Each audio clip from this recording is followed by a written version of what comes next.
नमस्कार. साधनाळ्स किचनमध्ये पुनश्च स्वागत. बघा, नाश्त्यामध्ये वेगवेगळे प्रकारचे आपण पोहे करतो. आता त्यातलाच परंतु हा आगळा वेगळा.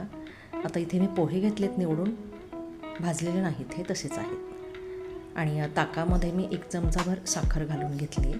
ते आपण ताक जरा याच्यामध्ये घालून घेऊ. आता कितपत घालायचे बघा, जसे आपण पोहे पाणी घालून भिजवतो नाही का, कांदा पोहे करताना, तेवढे आपल्याला घालायचे नाही आहेत. जर असं थोडं थोडं घालायचं आहे सुरुवातीला ताक, परंतु भिजवायचे मात्र आपल्याला कसे की त्यापेक्षा जरासे कमी, अगदी मऊ करायचे नाही आहे. ते ऑटोमॅटिकली होतात आणि आपण हे आता दडपून ठेवून देणार आहे थोडा वेळ, म्हणजे ते जरा सॉफ्ट होतील, ताकामध्ये मुरतील. ताक आणि साखरच्या ह्याच्यात कढई तापत ठेवली होती.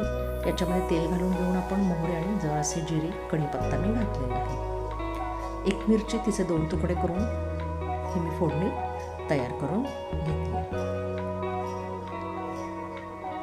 याच्यामध्ये कमीच तेल वापरायचं आहे. तसं याला आपण डायट पोहे म्हणायला हरकत नाही का, कारण बघा आता पुढे जो वापर होणार आहे ना, तो पण आपला अगदी मोजकाच, जास्त काही ऑइल वगैरे कुठे नाही.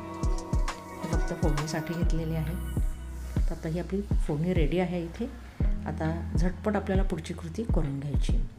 बघा, आपण पोहे बघितलेत, तर हे आपण ताक हे करून घेतले होते, त्याच्यावर आता आपल्याला डायरेक्ट ही फोडणी घालून घ्यायची आहे. काय होईल की मोहरीचा तो तडका, कढीपत्त्याचा फ्लेवर आणि ताकामध्ये भिजलेले पोहे, तर अतिशय सुंदर चव लागते याची. आणि आता इथे काही जिन्स मी घेतलेले आहेत. हे आपण जरासं मिक्स करून घेऊया चमच्याने. हे चमच्याने मिक्स करून झाले की मग आता इथे आपल्याला काय करायचं आहे, मी इकडे बारीक चिरून घेतलेला कांदा आहे तो याच्यामध्ये घालून घेऊयात. त्यानंतर घ्यायचे आहेत आपल्याला टोमॅटो. तर इथे टोमॅटो पण मी बारीक चिरून घेतलेला आहे, तो पण आपण इथे घालून घेतो आहे त्याच्यावरच. त्यानंतर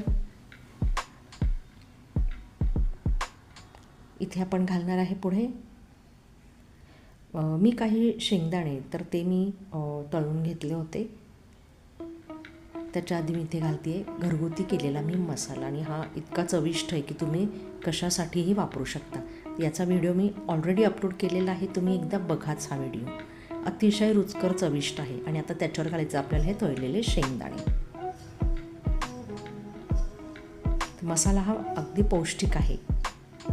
कोथिंबीर घालूया आपण बारीक चिरलेली. इथे तिखट आपण जास्त वापरलेलं नाही आहे, हे तुमच्या लक्षात आलं असेल. त्यामुळे लहान मुलांनाही तुम्ही सकाळी पटकन करून देऊ शकता टिफिनला. डाएट असेल तर मग छानच, काय ऑइल नाही जास्त, काही नाही, पटकन करा आणि खा.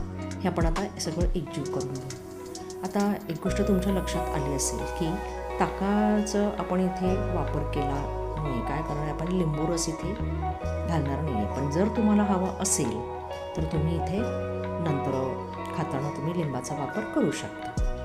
तर हे आपण सर्व एकजीव करून घेऊया.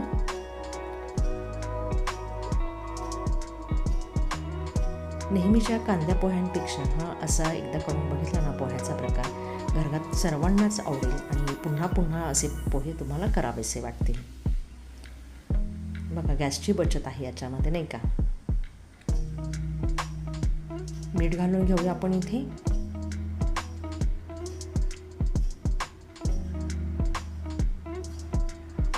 आणि पुन्हा एकदा हे मिश्रण आपण मिक्स करून घेऊ.